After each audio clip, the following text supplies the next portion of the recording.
नमस्कार दोस्तों, स्वागत है आपका अपने चैनल एस्ट्रोलॉजिकल गुरुजी में। और हमसे जुड़ने के लिए हमारे चैनल को सब्सक्राइब कर सकते हैं और साथ में ही बेल आइकन को दबाएं, जिससे आगे आने वाली वीडियो की नोटिफिकेशन आपको मिल सके। दोस्तों सबसे पहले आप इस वीडियो को लाइक कर दीजिए, क्योंकि बाद में आप लाइक करना भूल जाते हैं। तो प्लीज़ इस वीडियो को टक से लाइक कर दिए, और लाइक करने में आपका कुछ नहीं जाएगा, तो प्लीज़ लाइक कर दे। तो चलिए शुरू करते हैं आज का वीडियो। कोई काम शुरू करने से पहले स्वयं से 3 प्रश्न कीजिए। मैं यह क्यों कर रहा हूँ, इसके परिणाम क्या हो सकते हैं, और क्या मैं सफल हो जाऊंगा। और जब गहराई से सोचने पर इन प्रश्नों के संतोषजनक उत्तर मिल जाएं, तभी आगे बढ़िए। व्यक्ति अकेले पैदा होता है और अकेले मर जाता है, और वह अपने अच्छे और बुरे कर्मों का फल खुद ही भोगता है, और अपने अकेले नर्क और स्वर्ग जाता है। भगवान मूर्तियों में नहीं, आपकी अनुभूति ही आपका ईश्वर है, और आपका आत्मा मंदिर है। इस बात को व्यक्त मत होने दीजिए कि आपने क्या करने के लिए सोचा है। बुद्धिमानी से इसे रहस्य बनाए रखिए, और इस काम को करने के लिए दृढ़ रहिए। शिक्षा सबसे अच्छे मित्र है। एक शिक्षित व्यक्ति हर जगह सम्मान पाता है। शिक्षा सौंदर्य और यौवन को भी परास्त कर देती है। जैसे ही भय आपके करीब आए, तुरंत उस पर आक्रमण करके नष्ट कर दीजिए। किसी मूर्ख व्यक्ति के लिए किताबें उतनी ही उपयोगी है जितना कि एक अंधे व्यक्ति के लिए आईना। जब तक आपका शरीर स्वस्थ और नियंत्रण में है और मृत्यु दूर है, तब आत्मा को बचाने की कोशिश कीजिए। जब मृत्यु सर पे आ जाती है, तब आप क्या कर पाएंगे। जिस प्रकार एक सूखे पेड़ को आग लगा दी जाए तो वह पूरा जंगल जला देता है, उसी प्रकार एक पापी पुत्र पूरे परिवार को बर्बाद कर देता है। सबसे बड़ा गुरु मंत्र है, कभी भी अपनी राज दूसरों को मत बताएं, और बताएंगे तो ये आपको बर्बाद कर देंगे। पहले 5 सालों तक अपने बच्चे को बड़े प्यार से रखिए।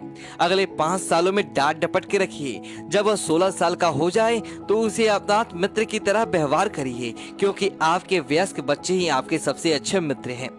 फूलों की सुगंध केवल वायु की दिशा में फैलती है, लेकिन एक व्यक्ति की अच्छाई हर दिशा में फैलती है। हमें भूत के बारे में पछतावा नहीं करनी चाहिए, ना ही भविष्य के बारे में चिंतित होना चाहिए, क्योंकि विवेकवान व्यक्ति हमेशा वर्तमान में जीते हैं।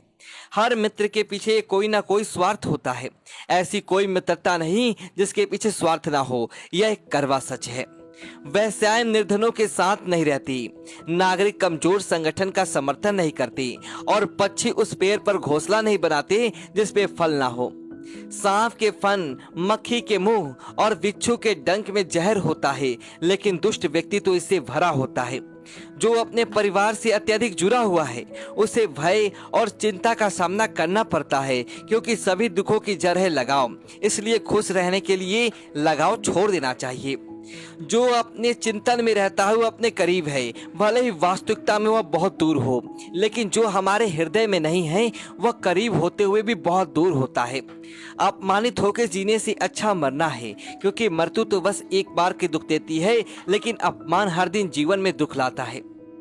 कभी भी उनसे मित्रता मत कीजिए जो आपसे कम या ज्यादा प्रतिष्ठा के हो, क्योंकि ऐसी मित्रता कभी आपको खुशी नहीं दे सकती। जब आप किसी काम की शुरुआत करें तो असफलता से मत डरिए, और उस काम को ना छोड़ें, क्योंकि जो लोग ईमानदारी से काम करते हैं वह सबसे प्रसन्न होते हैं।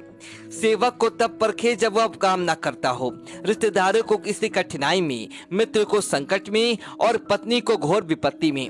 संतुलित दिमाग जैसी कोई सादगी नहीं, संतोष जैसा कोई सुख नहीं, लोभ जैसी कोई बीमारी नहीं है, और दया से बड़ा कोई पुण्य नहीं। यदि किसी का स्वभाव अच्छा है तो उसे किसी और की जरूरत नहीं। यदि आदमी के पास प्रसिद्धि है तो भला उसे और किसी श्रृंगार की क्या आवश्यकता। अपना धन उन्हीं को दी जो उसके योग्य हैं, और किसी को नहीं। बादलों के द्वारा लिया गया समुद्र का जल हमेशा मीठा होता है।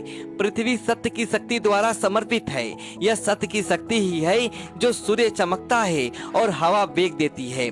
दरअसल सभी चीजें सत्य पर निर्भर है। वो चीजें जो ज्ञान बस किताबों तक सीमित है और उसका धन दूसरों के कब्जे में है, वह जरूरत पड़ने पर ना अपना ज्ञान प्रयोग कर सकता है और ना अपना धन। जो सुख शांति व्यक्ति को आध्यात्मिक शांति के अमृत से संतुष्ट होने पर मिलती है, वह लालची लोगों को बेचैनी से ही इधर उधर घूमने से नहीं मिलती। एक अनपढ़ व्यक्ति का जीवन उसी तरह बेकार है जैसे कि कोई कुत्ते की पूंछ, जो ना उसके पीछे का भाग ढकती है और ना ही उसे कीड़े मकोड़ों का डंक से बचाती है।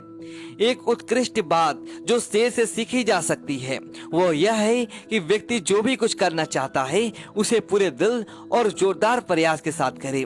सारस की तरह बुद्धिमान व्यक्ति को अपने इंद्रियों पर नियंत्रण रखना चाहिए और अपने उद्देश्य की जानकारी समय और योग्यता के अनुसार प्राप्त करना चाहिए। जो लोग परमात्मा तक पहुंचना चाहते हैं उन्हें वाणी, मन और इंद्रियों की पवित्रता और दयालु हृदय की आवश्यकता होती है। वह व्यक्ति जिसका हृदय हर प्राणी मात्र के प्रति करुणा से फैलता है, उसे जरूरत क्या है किसी ज्ञान की, मुक्ति की, सर के ऊपर से जटाजूट रखने की और अपने शरीर पर राख मलने की। इस दुनिया में वह खजाना नहीं है जो आपके सद्गुरु के ज्ञान का एक अक्षर दिया उसके कर्जे से मुक्त कर सके।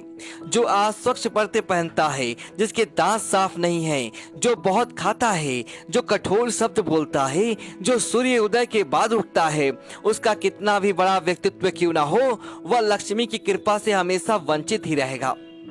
जब व्यक्ति दौलत खोता है तो उसके मित्र और पत्नी और नौकर संबंधी उसे छोड़कर चले जाते हैं, और जब वह दौलत वापस हासिल करता है तो यह सब लौट आती है।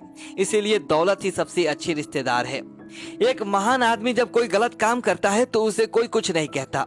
एक नीच आदमी जो कोई अच्छा काम भी करता है तो उसका अधिकार होता है। देखिए, अमृत पीना तो अच्छा है, लेकिन राहु की मौत अमृत पीने से हुई। विष पीना नुकसानदायी है, लेकिन भगवान शंकर ने जब विष का नाश किया तो विष उसके गले का अलंकार हो गया। एक सच्चा भोजन वह है जो ब्राह्मण को देने के बाद शेष है। प्रेम वह सत्य है जो दूसरों को दिया जाता है, खुद से प्रेम होता है वह नहीं। जो बुद्धिमत्ता है जो पाप करने से रोकती है, और वही दान है जो बिना दिखावे की किया जाता है।